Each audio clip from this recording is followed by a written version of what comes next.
rural America. Since 1971, HAC has provided below-market financing for affordable housing and community development, technical assistance and training, research and information, and policy formulation to enable solutions for rural communities. The demand for innovative housing solutions has grown in response to skilled worker shortages and the need for increased organizational capacity. In the Modular and Manufactured Housing webinar today, we will explore how factory-built homes can address these challenges and create new opportunities. We will draw upon the experiences of peer organizations that have successfully implemented modular and manufactured housing strategies to overcome workforce limitations and enhance their capacity to deliver quality housing. Thank you to the U.S. Department of Housing and Urban Development's Rural Capacity Building Program for sponsoring today's event. Our first speaker today is Grant Beck. He's the Vice President of Strategic Partnerships at Next Step Network, a national social enterprise working to increase affordable homeownership opportunities through expanded use of factory-built homes. He oversees matters related to development of fundraising and strategic communication and affordable housing policy and advocacy. Prior to this, Grant spent a decade in mission-driven marketing and communications, overseeing brand management, digital communications and messaging, social media strategy, and press relations for a national nonprofit organization. Grant holds a BA in Media Arts and Design from James Madison University. For over 7 years, Kaya Fox has been Executive Director for the Habitat for Humanity of La Crosse area. Before taking on her new role, Kaya was the Housing Assistant Director for Coulee Cap Inc. With over 20 years of affordable housing experience, she has worked with a variety of housing and community development programs, including housing rehab, home purchase, weatherization, housing counseling, flood assistance, land trust housing, and new housing construction. Working extensively with low-income families, Kaya has a very strong commitment and understanding to the extensive background in public relations. Kaya brings a strong voice to housing programs. Lance Barton is an experienced executive with strong background in nonprofit management, logistics, strategy, fundraising, public speaking, and agriculture. Currently serving as the executive director of Stanton Augusta Waynesboro Habitat for Humanity since September 2016, Lance has successfully led the organization for over 6 years, overseeing its operations and strategic initiatives. Prior to his role at Habitat for Humanity, Lance served as the Eastern Regional Director at the Food Bank of Central and Eastern North Carolina from June 2015 to August 2016. In this position, he managed 2 food bank branch locations in Eastern Carolina, taking charge of personnel, development, operations, and public relations. Don Harris is the Housing Program Director for USDA, serving in Tennessee in both the single-family mortgage and repair grant programs. He has extensive experience with affordable housing and previously served as the Deputy Executive Director for the Tennessee Housing Development Agency. He also worked at the Housing Outreach Initiative program in Washington, D.C. as a national coordinator and later as the Acting National Director for the Direct Single Family Housing Program. He is a recipient of the 2010 National Council for Affordable and Rural Housing Henry L. Tomlinson Award for Excellence in the Multifamily Housing Industry. He holds both a Master of Education and a Bachelor of Science from East Tennessee State University, and is a graduate of both the University of Tennessee and Notre Dame Executive Management programs.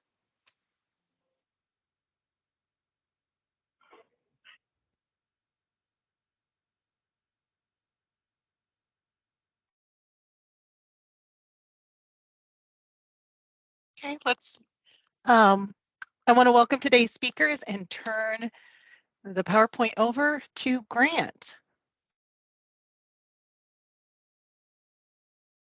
Okay. Well, thank you, Stephanie. And I'd like to thank the Housing Assistance Council for convening this discussion, and for those in attendance for taking time out of your day to listen. My name is Grant Beck. I am Vice President of Strategic Partnerships for Next Step Network. Next Step is a nonprofit social enterprise working to increase access to affordable, sustainable homeownership opportunities, leveraging high quality and energy efficient manufactured and modular homes. I'll be brief on this slide, as I know most in attendance are acutely aware of the challenge we face with the affordable housing supply gap. We firmly believe that homes constructed in a factory are a ready-made solution to address both scalability and affordability for housing developers and for home buyers. Before we go any further, I'd like to take a quick moment and level set on language.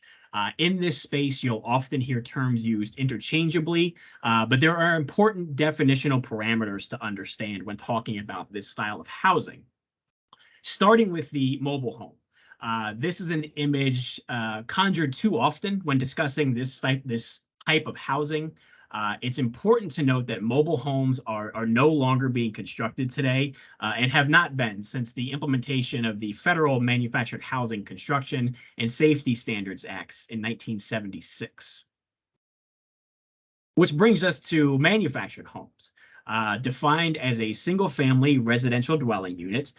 It is built to that national standard, which is colloquially known as the HUD code, as it lives under the Department of U.S. Housing and Urban Development. These can be single or multi-section homes, and all homes are inspected by an independent third party before leaving the factory. But again, the most important distinction here being that these homes meet an overriding federal building code, the only one in the nation. As compared to a modular home, which is actually built to a local or state building code. Sections are built and transported to a site, and most often these are constructed in the same facility as manufactured homes, using the same materials and labor. Some other umbrella terms you might hear in this space include factory-built homes, prefab homes, or off-site built homes. So there's a lot of terminology, and so I think just kind of level setting and understanding what all those mean in the context is important for this conversation.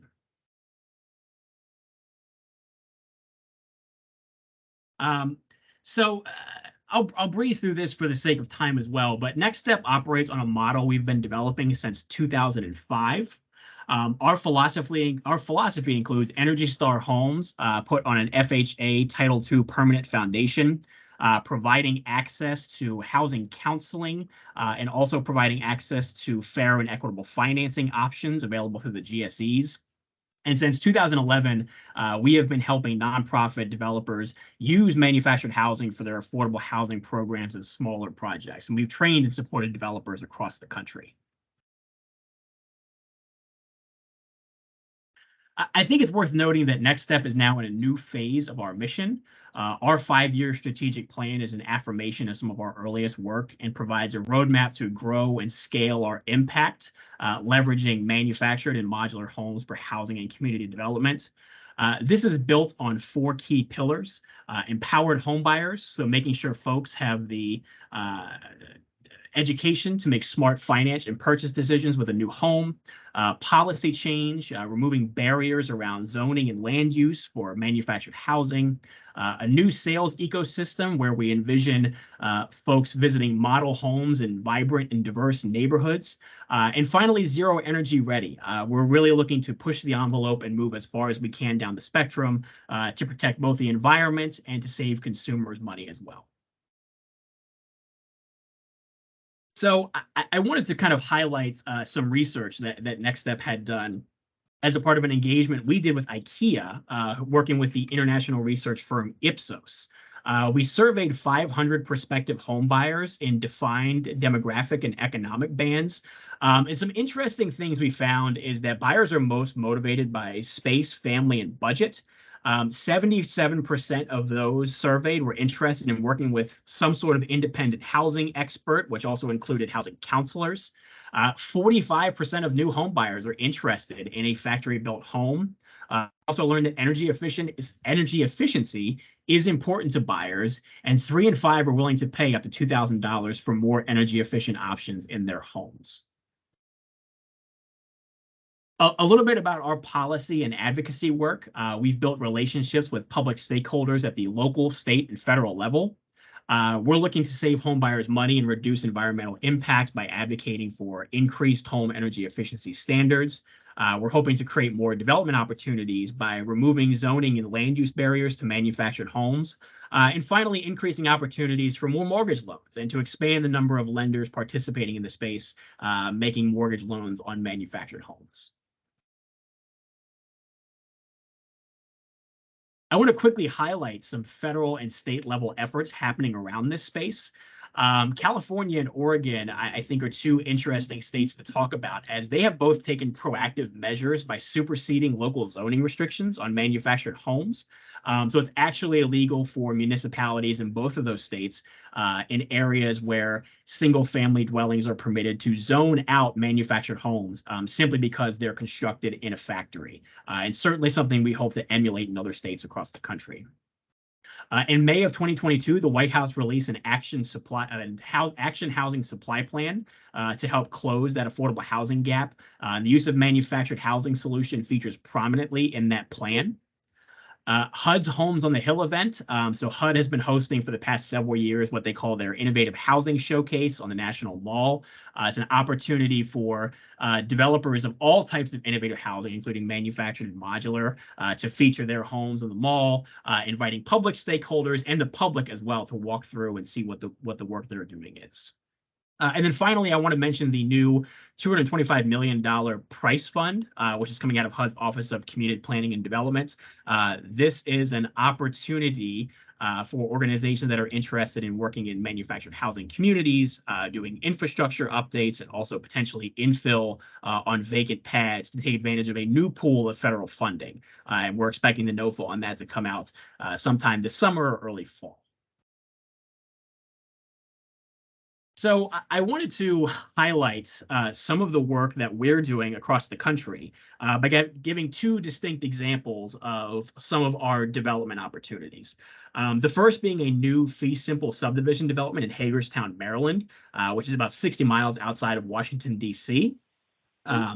So we are working with a mission-aligned private developer, which is kind of different from Next Step's former model of working only with nonprofit developers. They primarily have done LIHTC projects in the past, and this is the first project they're doing for single-family manufactured home development. These are going to be 241 single-family homes on 5,000 square foot lots with clubhouses, nature trails, and playgrounds. The community meets Enterprise Green community specifications, and sales prices range between $200,000 and $300,000. If you're all familiar with kind of the greater Washington, D.C. metropolitan area, I think you'll see that we're certainly hoping to meet a price point that isn't being met in that area right now. Looking at opportunities for first responders, for the increasingly growing factory worker population around Amazon facilities and others in that Hagerstown community.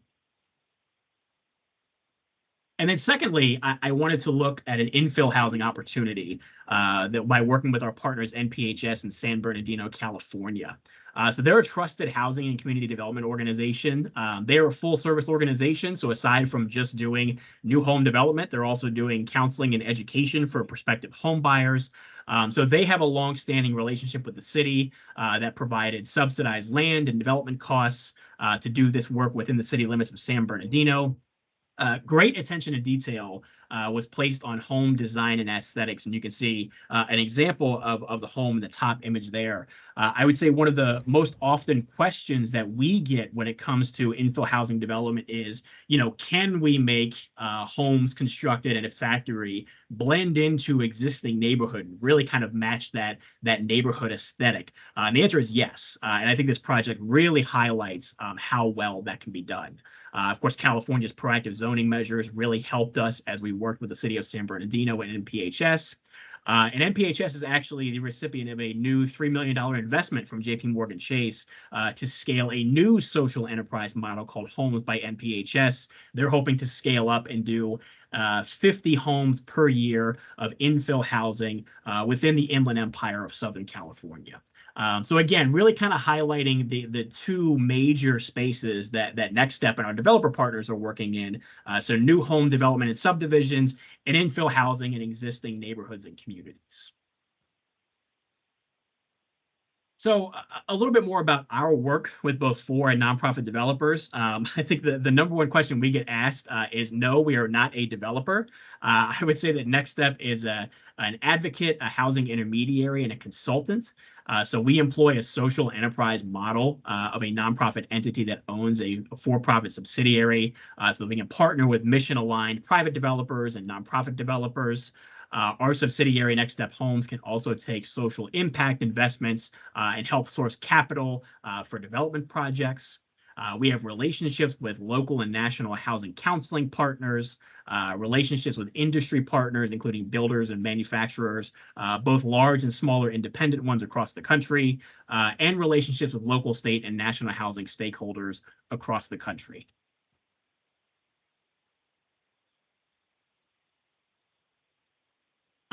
So I wanted to highlight just a few of the resources that we have available on our website. I understand that the presentation with these live links should be available to all those on the webinar today. So we have a page that talk about our organization's consulting services. We have an ever-growing library of resources that includes digital collateral, videos, and a whole bunch of different resources that can help organizations who are interested in getting into this space. And I've also included my contact information. If you have questions, or again, if your organization is interested in finding out more about manufactured housing, modular housing, and how you can get started, please feel free to reach out to me. Happy to answer any questions that you may have. And I believe now we're going to turn it over to my colleague, Kaya Fox, who is going to talk through some examples of working as a practitioner on the ground and how she has been able to leverage manufactured and modular housing as part of her work.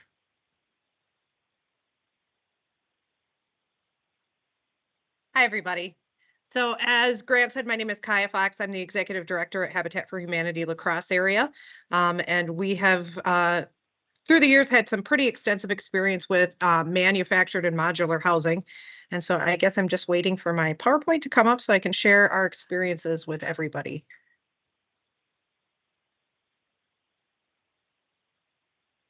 Is your PowerPoint not visible?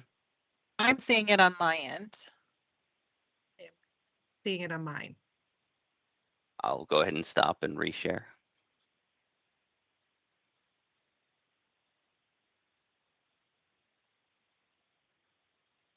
I apologize, folks.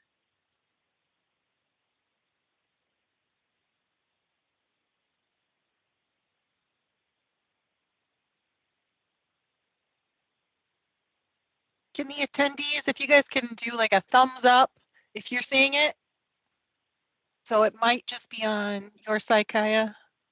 Yep, I am not seeing it. Do you want? I can advance the slides for you if you want, if you know what's on them. Okay, I can. Yep, I'm opening up my. Thank you, everybody.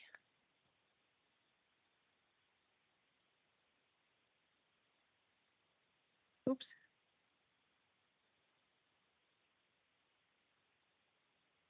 And I'll just let you know when to move to the next slide.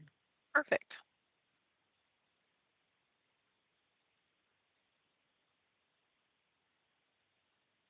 I'm at a conference for Habitat for Humanity International, and I'm copping a squat in one of the vacant rooms that we've been using for the week. And I'm on the hotel Wi-Fi, which I think all of you have been in hotels before and understand that that can be very difficult sometimes to access. Oh, we appreciate you doing this for us.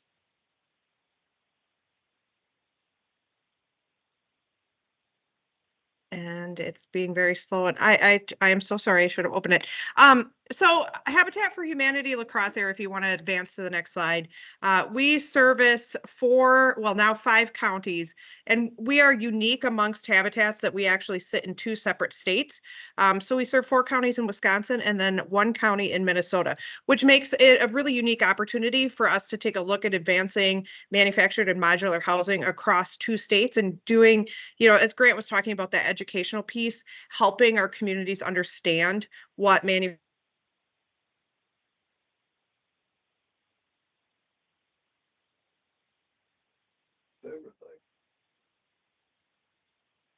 Kaya, I think we've lost you. shop for affordable housing in our community. We provide everything from start to finish. So we work with the homeowners, select them into our programs, and we actually work with our staff to actually build the homes in partnership with our families. When the homes are complete, we actually act as the mortgage holder, and we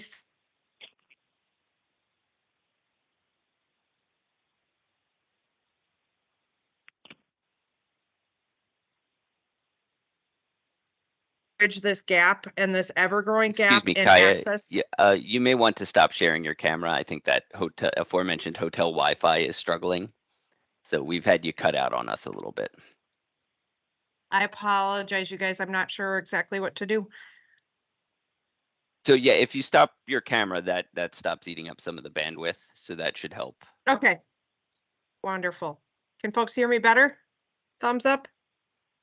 Hey, you're coming in well for me. Okay, wonderful. So I alluded to the what we all kind of know, which is that affordable housing is something that has become a national crisis. And so if you advance to the next slide, Habitat for Humanity decided that there was definitely more that we needed to do in our communities to help bridge this gap in access to safe and affordable housing for people in our communities. So the next slide.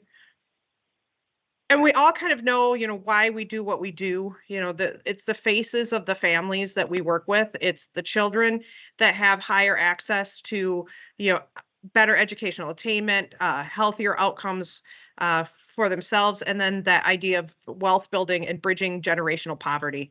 Next slide, please. So Habitat for Humanity decided to kind of go back to the drawing board and figure out what are some ways that are kind of outside of what we normally take a look at in regards to safe and affordable housing development. So we developed a strategic plan that really went to the idea that we need to do more in our communities. So we actually put together a 5-year strategic plan where we want to do more in our communities. And so if you advance to the next slide, we actually took a look at, where is the need in the community? Oh, wonderful. I'm going to back it up one.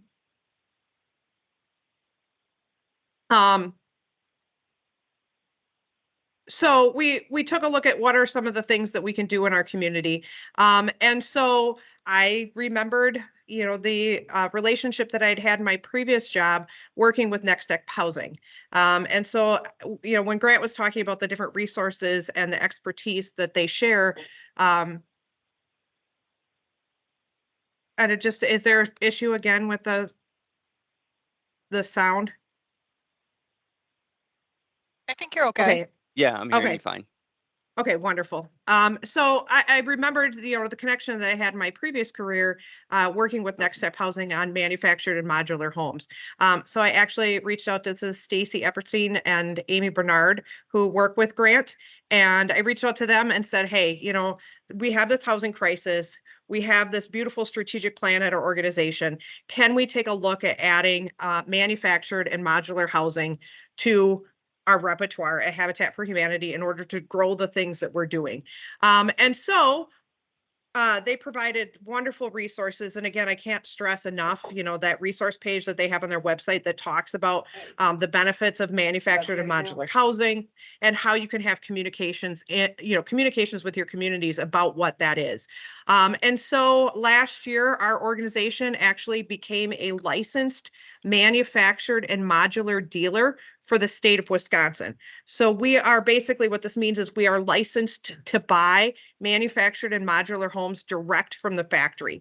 And so as a dealer, we are now kind of eliminated that middleman that kind of drives up costs with this housing model. And so the other thing that we did is one of our staff actually became a licensed dealer in the state of Wisconsin, meaning that we now have a staff person who is licensed and able to then work with other organizations and buy homes through a factory. So our construction director, Jeremy, is actually our licensed salesperson. And could you advance the slide, please? On the license plate. I am so sorry, you guys. I wish this was better. So we actually became a licensed dealer and a licensed salesperson. And our next steps is we would like to become a licensed set installer for manufactured housing.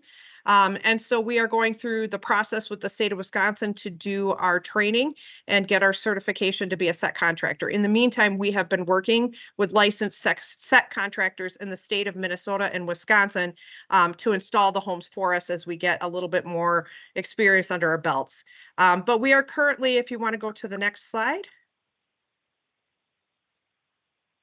We are actually working with a manufactured factory out of Montford, Minnesota, and they are Friendship Homes, and they have been, so sorry. I apologize. I'm not even sure what slide you're on because my screen is not syncing with anything that you guys are seeing. So I'm going to do my absolute best. So we're working with Friendship Homes out of Minnesota, and they are a manufacturer of modular and manufactured homes. And so we've been working with them to do our orders. And the really cool thing that this kind of partnership has created, not only are we a licensed dealer for our own organization, but we are now a dealer and partnering with habitats out of both Wisconsin and Minnesota. So because we have a licensed salesperson on staff, we can actually order homes for other nonprofit housing developers in our communities. And so we are actually ordering homes for other habitats in our area and working with kind of our expertise to help move them forward in their quest to find low-income housing options through manufactured and modular housing. So if you want to go to the next slide. Hopefully this is the one that talks a little bit about what the differences between manufactured and modular housing. And again, I think Grant kind of covered some of that. So we have a variety of homes that we're working with through, if you want to advance to the next slide, it should say the Cleveland on it. But this is just a model of one of the homes that we are working with. As you can see, you know, we're looking at a really nice floor plan, you know, 1,300 square feet, 3 bedrooms, 2 bath. The base price that we get out of the factory is $94,000. And so when you're talking about affordable housing as a solution, this is that. where, Well, pardon? Mike needs to talk to you. oh, well, Was that a question somebody had? Someone just wasn't muted, didn't have their mic muted. You can keep going.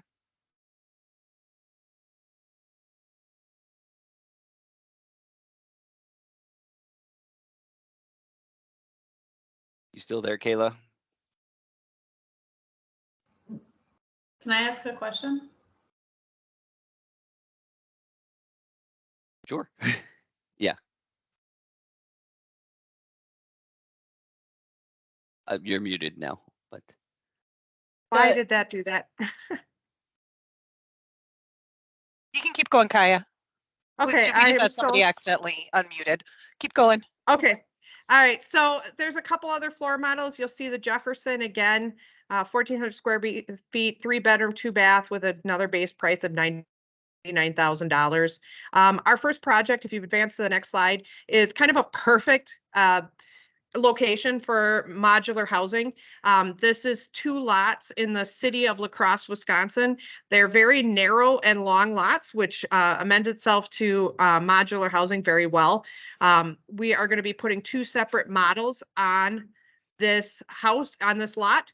And they're going to have really beautiful front porches. They're going to fit into the community. One of the really crazy things about this lot is that it is in the floodplain in the city of La Crosse. So this is a really great way to redevelop land within the city of La Crosse that doesn't have a lot of redevelopment opportunities. If you want to advance to the next slide. It kind of gives you an idea of what these houses are going to look like. You know, they're going to fit into the neighborhood. We're ordering front porches direct from the factory, so they'll have a really beautiful front facing porch on the short end of the home, but with a really beautiful features that are coming in that really make modular and manufactured homes fit in with the community. So if you advance to the next one.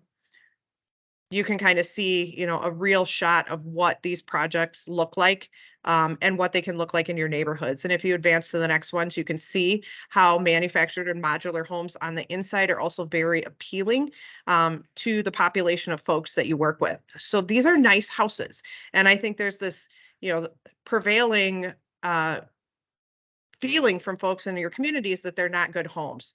And then if you advance to the next slide, this is kind of what we went for and why we went for manufactured and modular housing. You know, we talk about the need for affordable housing in our communities. So modular housing is a way that we can build homes faster. And then that square footage and that cost I was talking to you about lets us do it faster, but in a more cost-effective way. And then the energy efficiency and green building that comes with building in a factory. These houses that we are going to be ordering, they have the 512 pitch roof, R50 in the attic. We've got R12 in the walls. We've got the 6-inch sidewalls, upgraded windows, drywall throughout. And because they're built in a factory, like every single seam in that house is sealed because it's got to move down a highway in order to get to your location. And then just some things, if you're considering manufactured or modular housing, you know, there's a lot that needs to be said about it. It's not just about bringing in a house and plunking it down. You do have to be aware of, you know, where your houses are going. Some locations are not fit for manufactured or modular housing, but if you're looking at like city infill, urban infill, they're really easy to get to locations. And if you work with a really good set contractor, they can bring houses almost anywhere. You've got to work with the people in your community, work with your volunteers, and work with your donors. So if you advance to the next slide, you really have to understand and get people that are part of your organization on board with this. We did have some initial pushback from our volunteers, but they really believe in the mission of our organization, so they're very excited about it. Next is working with your municipality. I got a lot of phone calls when we started this program from people who are just misinformed of what modular housing is. And so we had to spend a lot of upfront work, you know, using some of the resources we got from Next Step Housing to really sit down and talk with our elected officials about what the modular housing is, and that it really is quality housing that will be an asset to the community. We've gotten over that hump, but it was a big hump to get over. And we are actually currently working on a video, hopefully, that we can share with our municipalities. The next things is, you know, a lot of people say, you know, let's just take things out of houses, especially if you're a Habitat, you work with volunteers. But because manufactured and modular housing is built at a factory and they do bulk orders on materials, you don't save money if you subtract things out of it. So that base price is a good price, and it coming fully installed is usually the best way to go. And then what next? I challenge, if you go to the next slide, at Habitat for Humanity, we challenge people to take a look at affordable housing solutions that include the mix of manufactured and modular homes as a way to address the housing issues in our community. So thank you very much.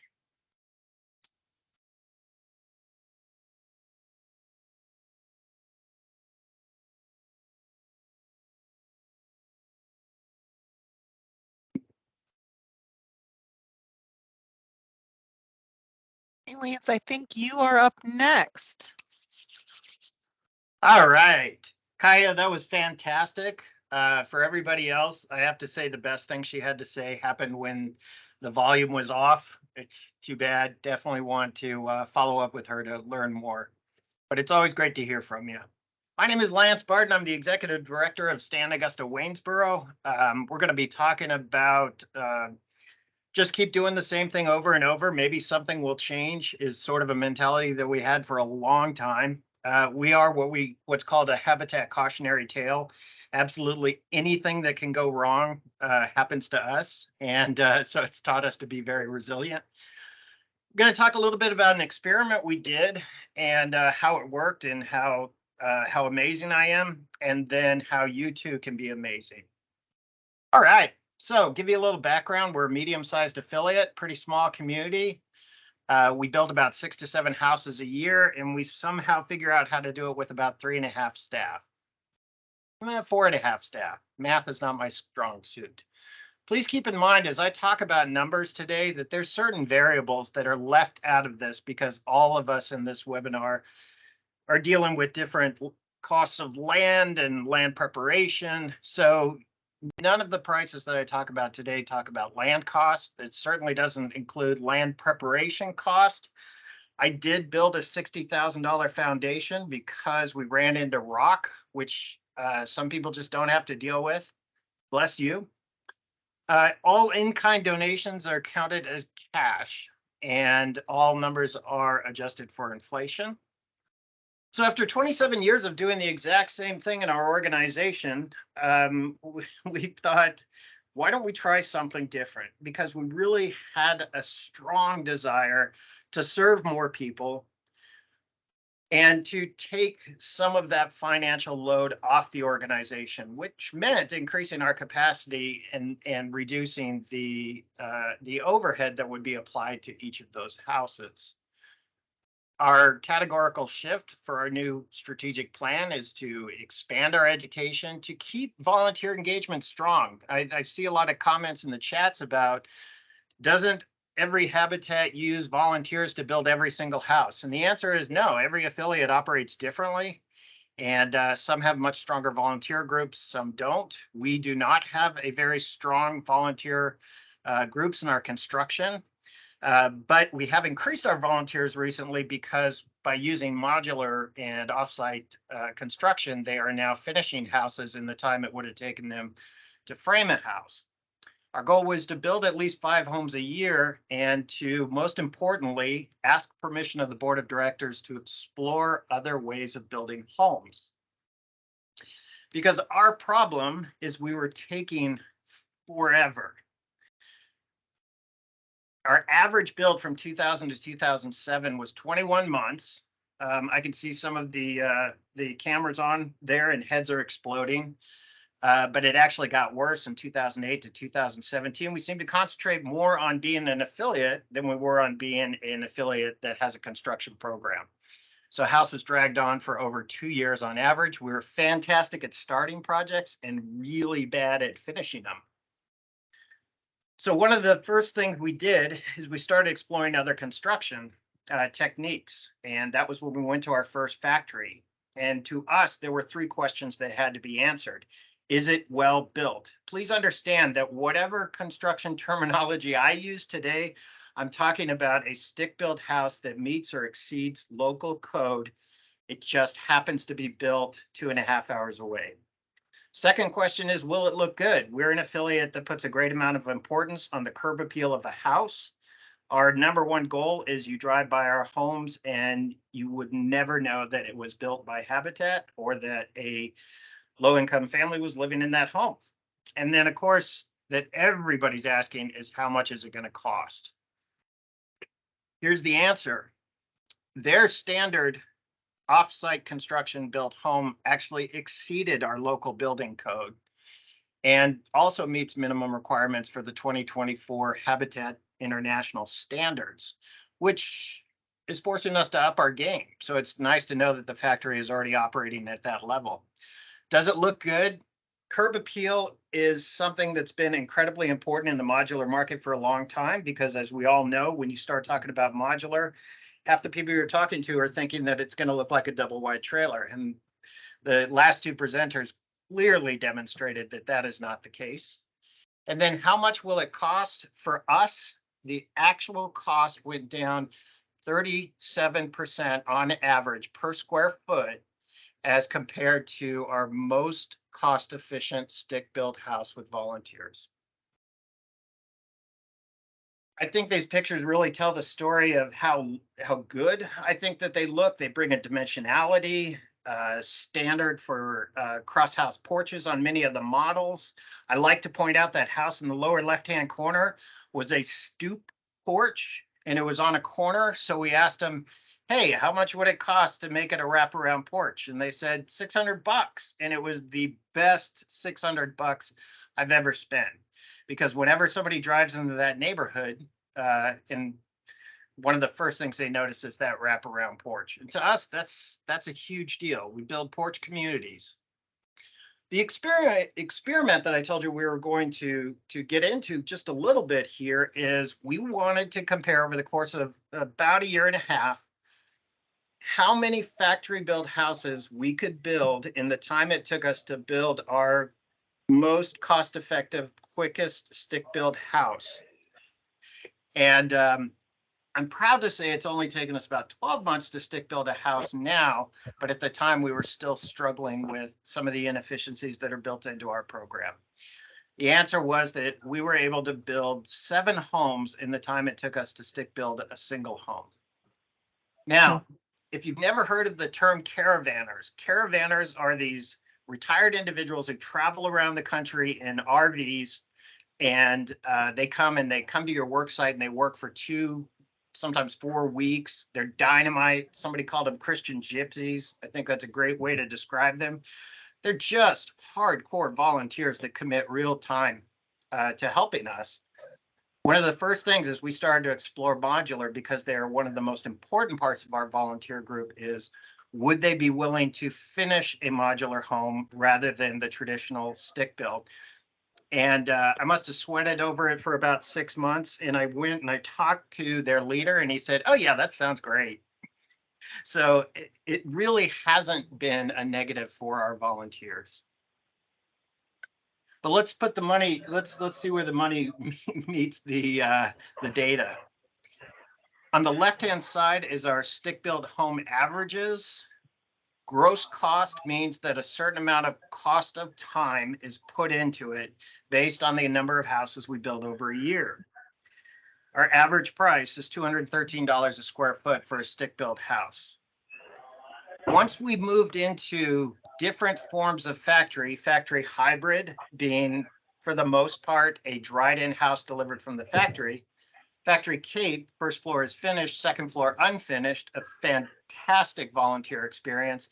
And then full factory being the house is delivered at what we consider 92% done. That price drastically goes down.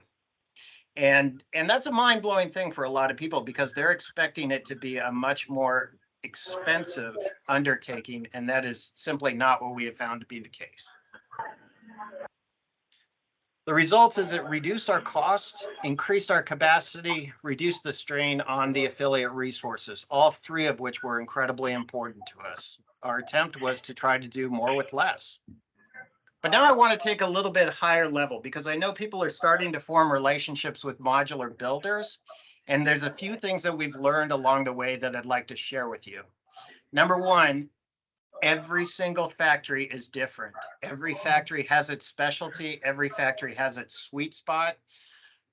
So every factory is not necessarily going to be interested in what you would like to do. I contacted 14 factories. 7 were not interested because they do not work for below $200 a square foot. And the other 7, we ended up negotiating it down to 2 really good factories that understood our business plan and we understood theirs. That was a very important step, is finding somebody whose business plan was similar to ours. And because we strongly feel that we should never ask somebody to change how they do business. We should figure out how we fit into their current business. We are an opportunity. The people on this phone call represent hundreds of houses being built across the United States. Our factory has realized that the one that we work with, which is Cardinal Homes in Southern Virginia, they realize we're an opportunity. They realize that affiliates work together, that when they talk to me, they're talking to 40 affiliates in the state of Virginia and possibly hundreds across the United States. We talk to each other and we share those experiences. And when they can see that opportunity of increasing their capacity, they'll really latch onto it. But I highly encourage something, and that is, this is a unique opportunity that we're running into with modular. And I plead that you do not think that you are building one house as you approach a factory. It is our nature a lot of times to be thinking only about that one house in front of us, or those 5 houses that we have to get done this year. And so we'll ask for deals, and a lot of times that really shuts the door with a lot of these companies. The best leverage you can go to a factory builder with is, I am one of many, and there is a great demand for us to find a solution, and we are all struggling with the same issues. Can you help us? Most models are coming to the job site at about 90 to 92% finished and about $85 to $95 a square foot. That's a price that works extremely well for us. our factory charges 10% down when you order and 90% on delivery. I do have to say this factory's excitement of working with nonprofit home builders has them exploring a financing type model, because everybody here knows there is oftentimes a timing gap between when grants are awarded and when that check arrives at your organization. In the state of Virginia, we've waited 120 days for reimbursements, and I do not want to wait 120 days to be able to put that house on the foundation. The other thing too is this particular factory is offering a 5% discount to any Habitat affiliate in their service area. Those of you who are not Habitat affiliates, if you're interested in learning more about this factory, I do not think it's a big jump to seeing if they would offer the same terms to you. So let's talk. Don't be like us. Here's one of the biggest things. When you guys lay a foundation, it's got to be perfect, because the problem is the house that's built in the factory is square. There's really no give and take like we do when we stick build a house, where we can kind of fix something here and fix something over there. With a modular house, I highly recommend investing in a laser level thing that Amy Ansom at Habitat International told me about. It works like a champ. Setting a house. I have a construction worker that quit our organization because they did not want to learn how to set a house.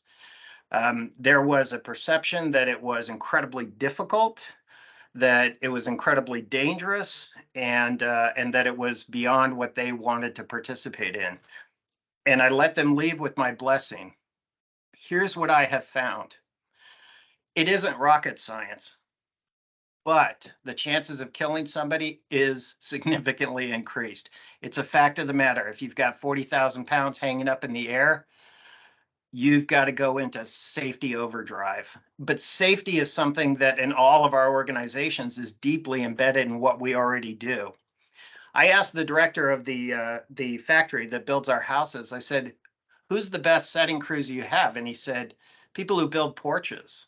That's the level of experience that he thinks is perfect for setting a house on a foundation. And now, having seen many of them set on those foundations, I would agree.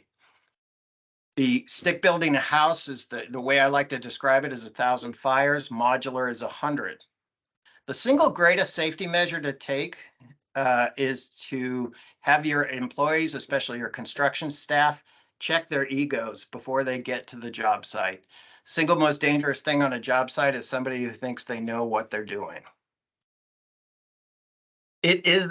Setting a house can be learned, and I have never had a construction team not be excited about sharing that information with an affiliate. They know we're not ever going to be a great customer, but it's an opportunity for them to help build houses across the United States. Right. Each house comes with incredibly detailed plans for completion. I highly, highly recommend to follow those plans specifically. If it says one certain size nail, use it. If it says a certain amount of nails in a board, do it. Because these are engineered designs, and they're designed to specifications that may be different from what you're accustomed to. Let the new place that you're doing business tell you how this works. There's still plenty of house to do, but one of the trade-offs we found is that it's a much safer work environment, and it's actually changed the conversation with our insurance companies. The modular house is an incredibly volunteer-friendly and safe place. There are no fall hazards in our houses unless you fall down the stairs. It is a dynamite place for volunteers, especially some of our volunteers that are getting up there in age. Can help us finish a house, like I said, in about the time it took us to frame a house. Factory homes can come with or without roofing shingles, but one of the questions I get a lot of times is, can you have components left undone? Some factories will do that, some will not. Our factory will not. There's certain things they can leave off, like shingles, something closer to the end of the production. But for the most part, it can interrupt their construction line. And so it really depends on your factory situation. But one thing I have found is no matter what, leaving things undone is not a cost-saving tool. Typical timelines, day one, it takes you 1 day to set the house. I'd give a couple of days to properly connect the modules. Couple days to do the shingles and siding. We always hire that out. We do not have volunteers in fall, potential falling situations. Allow about a week for porches to be built around it, and then about 30 days to complete the interior. I would say for our organization, when we're working on 3 or 4 of these at one time, we anticipate each one taking about 60 days to complete. If you've got a whole team working on one single house, you could easily cut that in half. Our next project is another experiment. We're doing a 22 townhouse development right off the golf course. We just got lucky and found some property years ago. We will be comparing the time costs of modular, panelized, and full contractor builds, sort of a part 2 of our last experiment. We'll be adding solar to the offsite construction and seeing how well that works in the mechanics of getting that down the road and in the factory. We'll be playing with 3D printed driveways because if you know you live in the Chesapeake watershed, you've got to watch everything. And then also water recovery systems, which to me sound incredibly fascinating. I can't wait to try it out on a couple of homes. I just want to say thank you so much for letting me share. It's always an honor, it's a privilege, and it's incredibly exciting to connect with people across the country that are doing what I'm doing and vice versa. And so if we can be of any assistance, please, by all means, reach out. And thank you.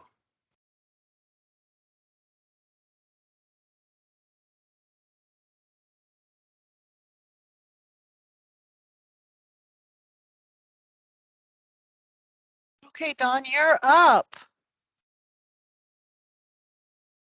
Well, thank you here. I'm waiting for my presentation to pop up. Still not seeing it. I'm getting And nervous. Lance, excellent presentation.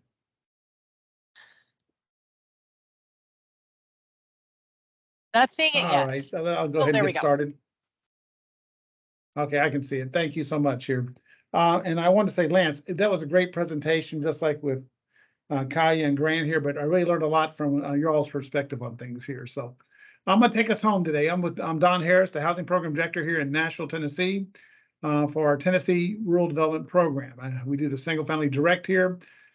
This is a real live body next to me here. Okay, it's Mary Hickman, our team leader here, and like with any good leader, you always have people who work side by side with you, and I have her here always to keep me straight. But I'm gonna try to tell you a little bit how we do things in Tennessee, how we expect things here with manufactured and modular housing here, give you the lay of the land.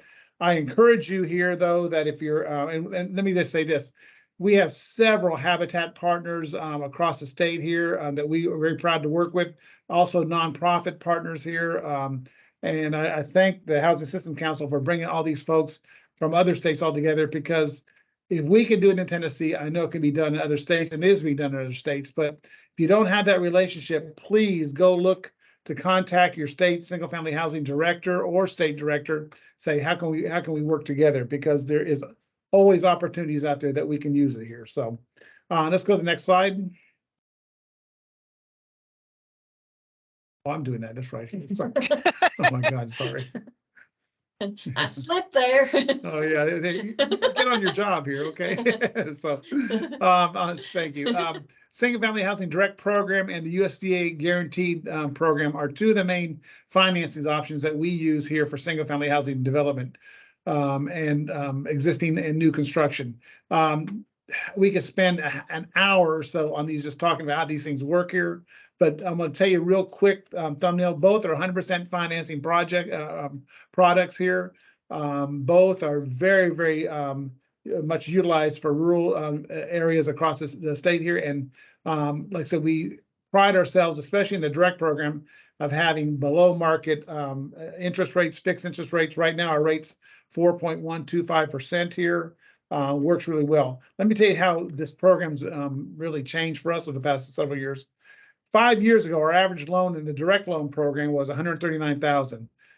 This year, it's at 250,000. Our average single family direct loan in the program. So affordability for us is an issue. 85% of our house sales right now, our mortgages are from existing sales. We need to increase more, how would you say, new construction here. And that's why I'm so interested in this modular and manufactured home things, because it gives our folks some options here. So the guaranteed loan program is another program which is also 100% financing. That works through conventional lenders here and mortgage brokers here that we guarantee the loan here at a 90% level. And by doing that, in case of default, they can agree to provide 100% financing, no mortgage insurance premium, and also they can, what else can they do with that? They got something else. Interest rate. Oh, yes, and a lower interest rate, not quite the 4.125% we have here, but a very attractive interest rates here. They just talked about the volume of business. They usually in Tennessee do $1.1 billion on average here. That's much down this year because of really back to housing affordability and housing availability. We're down, at the same time we're up here. We're going to do $40 to $50 million here for our direct loans here. So, right. And I'll give you our website when it's over, talking about how to find more information on this. We and manufactured homes. I would love to have an agency or nonprofit that is the dealer the dealer rep on that here. That would help us out so much. But right now, with manufactured homes here, all of our dealers that we work with have to be approved by our agency here, okay? And they come to us here.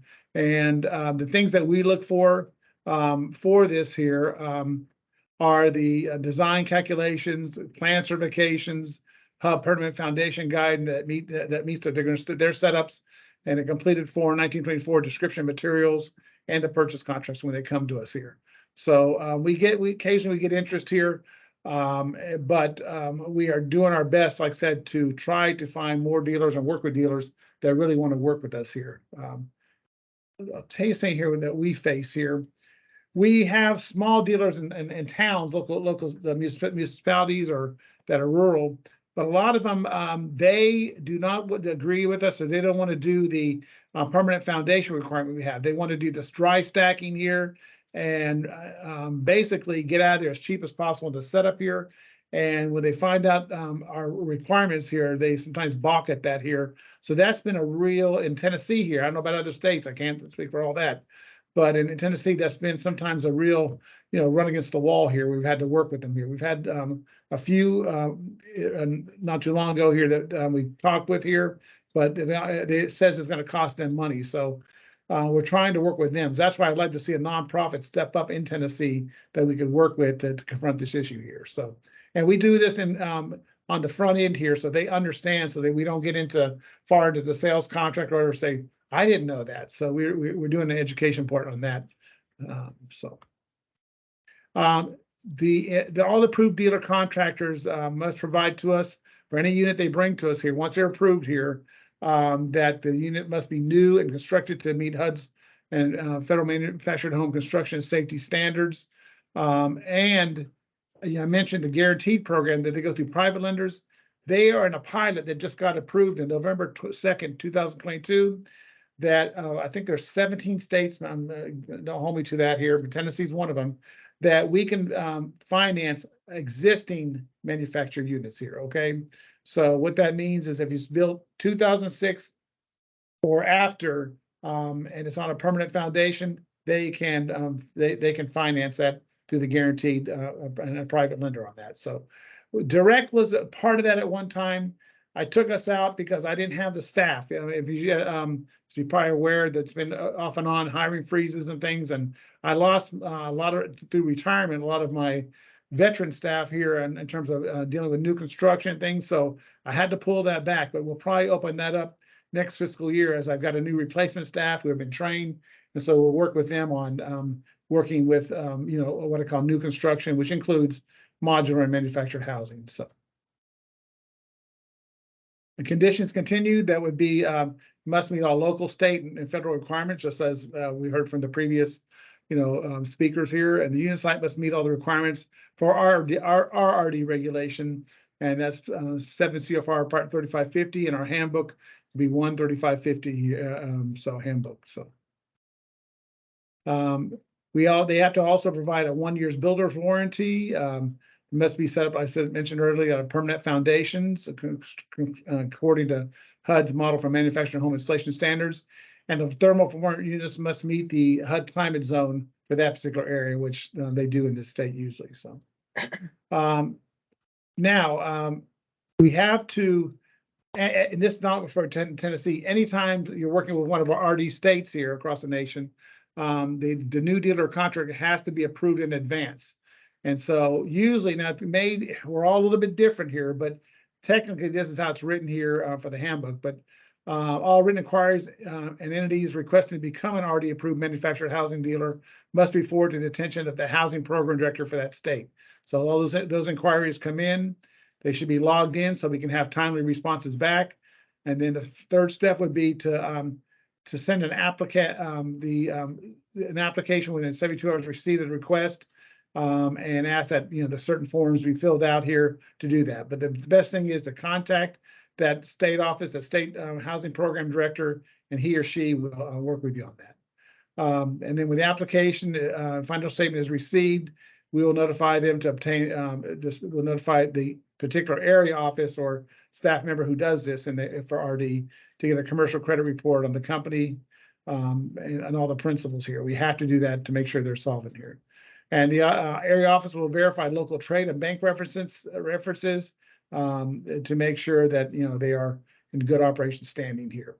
Then we'll look for copies of dealer brochures, literature, and things that shows that who we're working with and what they're providing here. So final steps would be a written recommendation for the area director shall be made to the housing program director, and then that's received. And the state director gets that recommendation and awards them a dealer contractor approval to do business with us in that particular state. So, and that's it sounds like very cumbersome, but if that dealer contractor gets us information quick, we can verify it and follow up with it here. It can be done very quick here.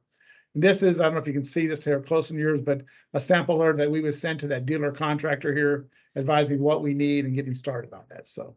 And we always find that just not just a letter here. We always make a call with them, sit down and have either a webinar call or whatever here to talk about what we need and how long it's going to take them, so they understand what we're needing. Once they have the dealer partner has that certificate, the applicant has a certificate of eligibility saying yes, you're eligible for this amount of home here. When they go to that dealer contractor here, these are the things here. I'm not going to go all over them. They would, take a little time to discuss here, but these are things that we're asking that dealer contractor to provide us so we can proceed on with that funding of that particular loan here in the sales contract here.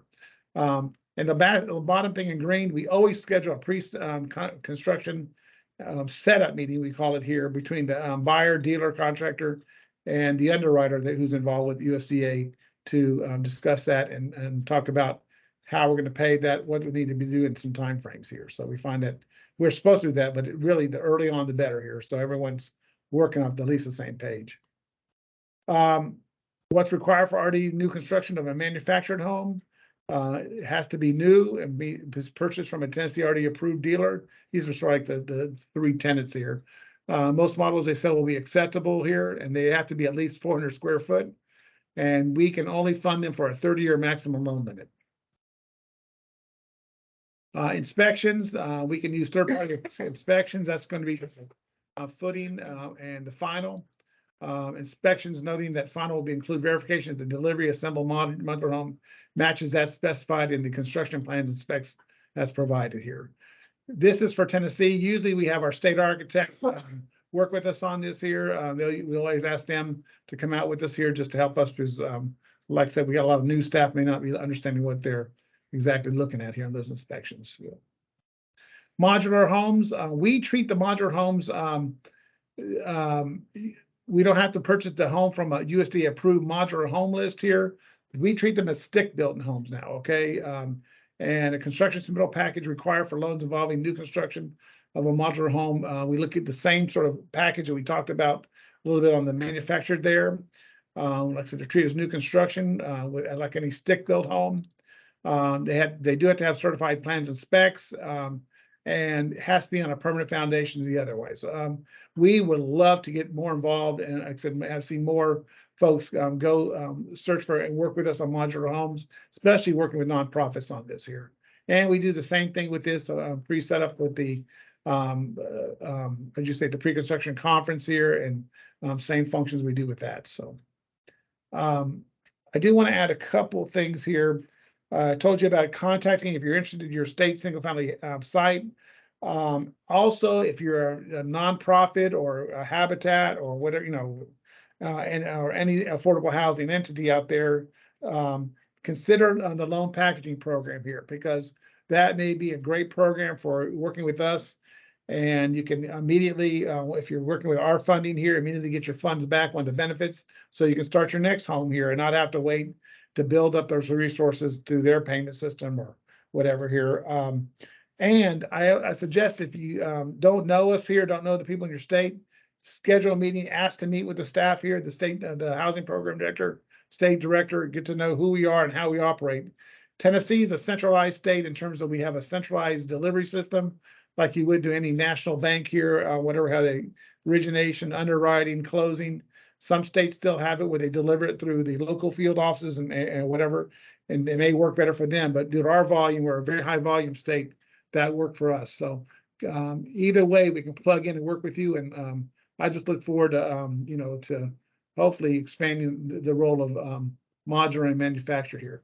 Here's our contacts here. And if you want to learn more on our website, that would be www.rd.usda.gov, rd.usda.gov, and you can find more information on our programs related to manufacturing modular homes. So that's all I have, but thank you for the time. Thank you, Libby, for us, USDA, to hopefully partner with you in the future. Thank you.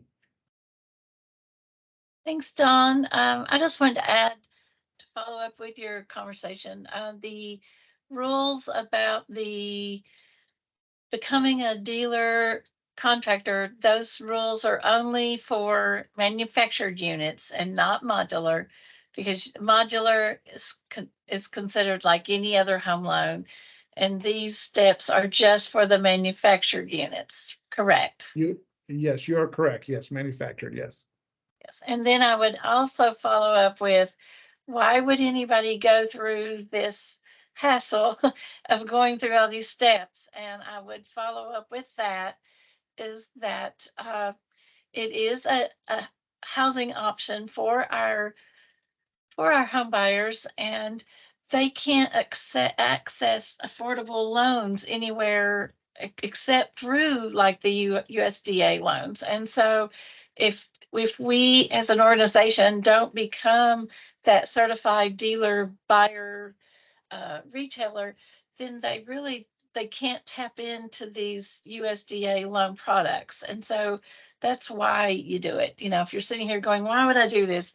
It's to make that connection to these great products that are available for financing the homes, so that our buyers can tap into that.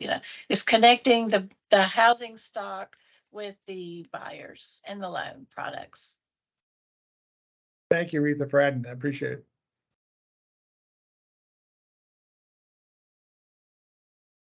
And I know we're running over late, but if anybody does want to throw out a quick question, I don't want to keep everybody long, but if there's anybody that has a burning question, be the first to the punch.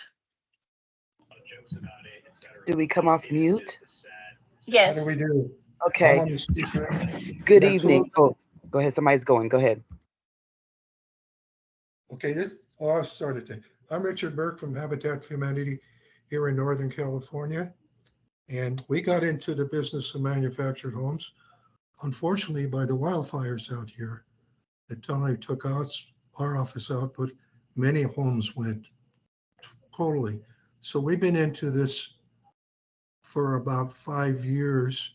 We still have a lot to learn. But Don, this is a guy from USDA there. I got to ask you this question. Affordability, and then we're faced with manufactured homes, only be able to finance them for 30 years versus options on other ones that can go up, like stick build up to 38 years. We've done the calculation and it does affect some of the people we can help. And I would wish there would be a conversation. I talk about this a lot. So if there's something we can do, I can come back to Washington, D.C., the local people, but it seems fixed that way. If these houses are good, which I think they are, why can't they be standing up in the finance side like a stick-built house? Don? Richard, you got a great point here, okay? Because you're right. It doesn't that 30-year model a lot of times doesn't time frame doesn't work for a lot of our very low income folks here. What I would suggest you to do is you bring that as you can email to our administrator, RHS Rural Housing Service Administrator Jose Alturo, or our deputy Kathy Glover here, and explain that to her how you think it needs to be raised at the 33 or 38 like the other products here, because unfortunately, like I said, we don't have that ability to to waive that at this level. Yeah, I know somebody's got to make this thing go, and been talking about it. I've been talking about it for years, and it does significantly make their monthly payments different. Now, the other thing that comes up, and this one's very serious, because we're ready to close on a manufactured home right now, is getting insurance in California on a manufactured home.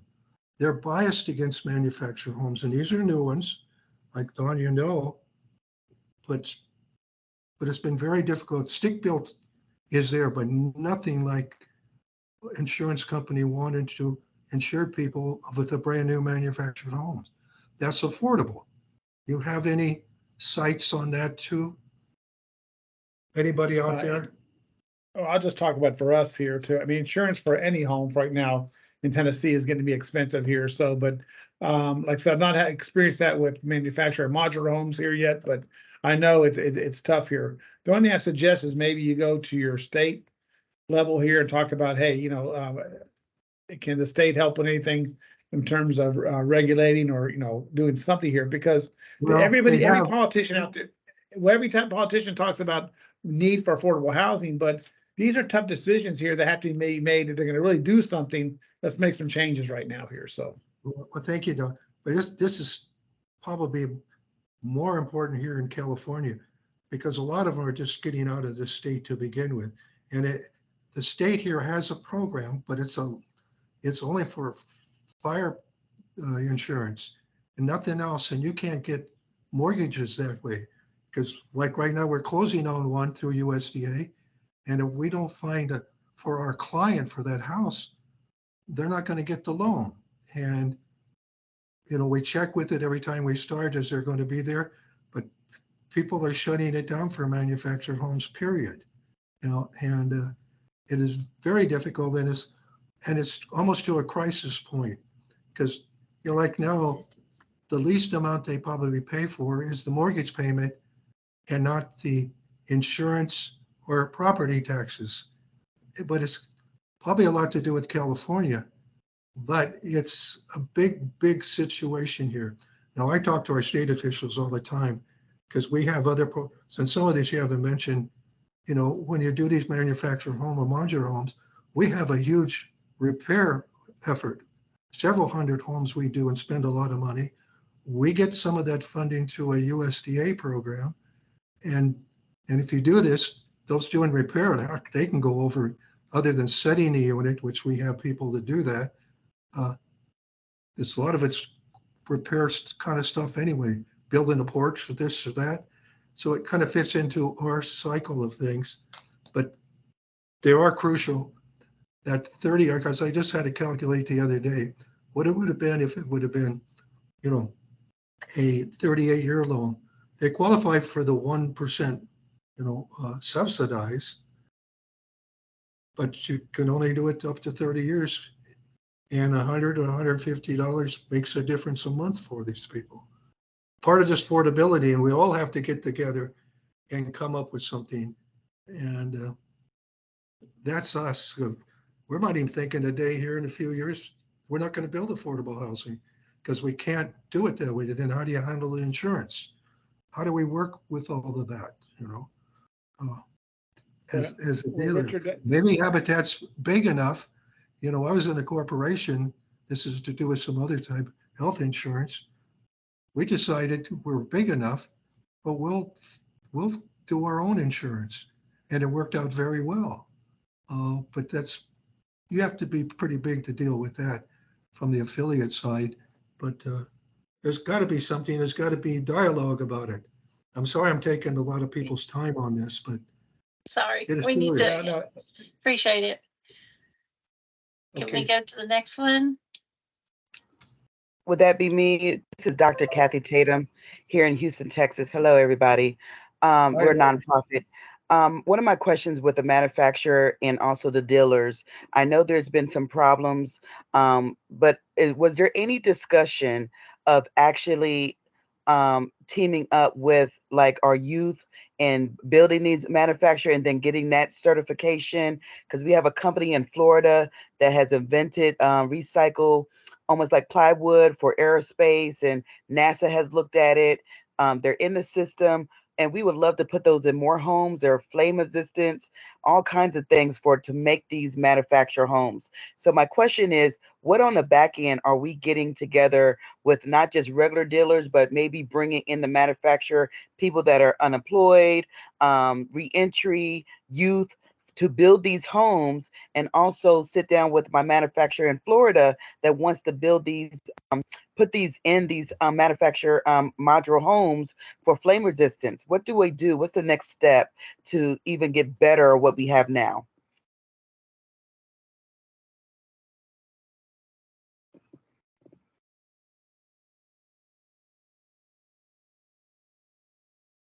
I don't know that we have answers for that, but it is a great question. The manufacturers across the country are all fairly independent, standalone companies, like the one that Lance is using is in Virginia, and it's actually owned by the Cherokee Nation. So I think it would be up to the Modular Association of America to kind of start those conversations.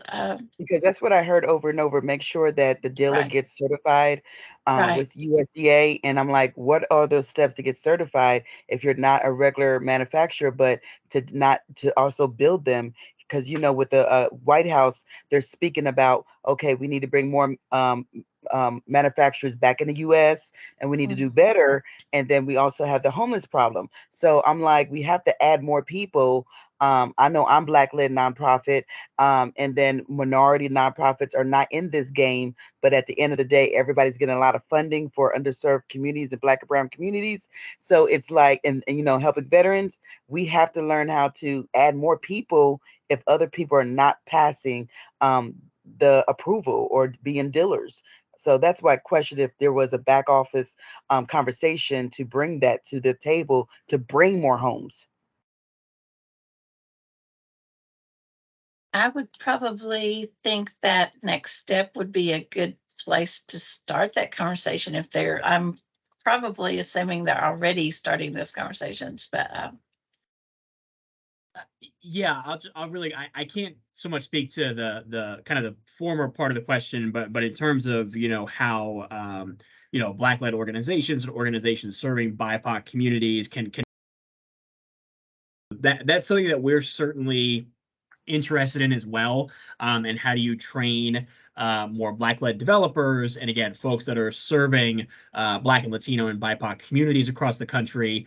So it's a great topic of discussion, and I think something that we're very interested in, how we can leverage the inherent savings of manufactured and modular homes, and also better serve the home ownership needs, the affordable home ownership needs in those underserved communities. So it may not be a answer to your No, question, but I think that's something we're absolutely love definitely hearing thinking. that, Grant. I really appreciate it. I put my email in there, and like I said, and I see Brandy right there. But we have to like when I say Black led, I'm not just Collaborating Voices Foundation. We have over 300 Black led nonprofits in Texas, 29,000 501c3s in my Facebook group. Every single person in there, and then we just learned about the 502, the 504. I'm a realtor. I build apartment complexes, and nobody knew this information. So it's like coming to this, I greatly appreciate it. And Grant, like I said, that was a great answer. And but we need to get into this game where I did the White House, and Jeffries came down here to the HBCUs, but it's not good enough to sit there and everybody's getting funding to serve Black and brown communities, but they are not no Black and brown people actually at this meeting that we're having, and then we're left out and say, well, the homeless population is getting bigger, the domestic violence is getting bigger, and then I've got people in hotels, and I'm like, well, we're not at the table. So I appreciate you. I'll put my email on there, and let's get together. Thank you. Thank you.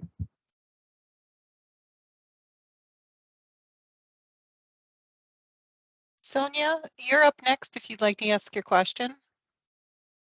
And unmute your line.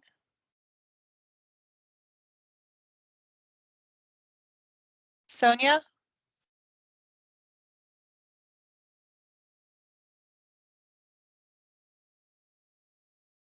Okay, Retha, there's nobody else in the queue. Okay, all right. So I don't know if you have any written questions that remain.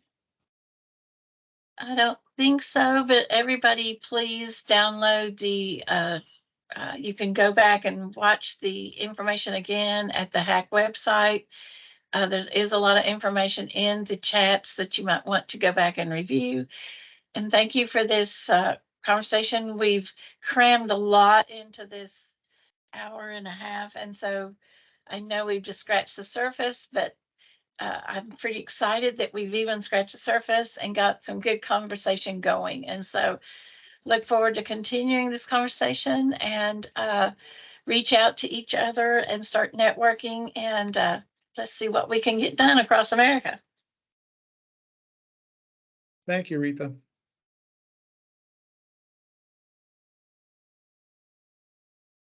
You will receive a survey as well.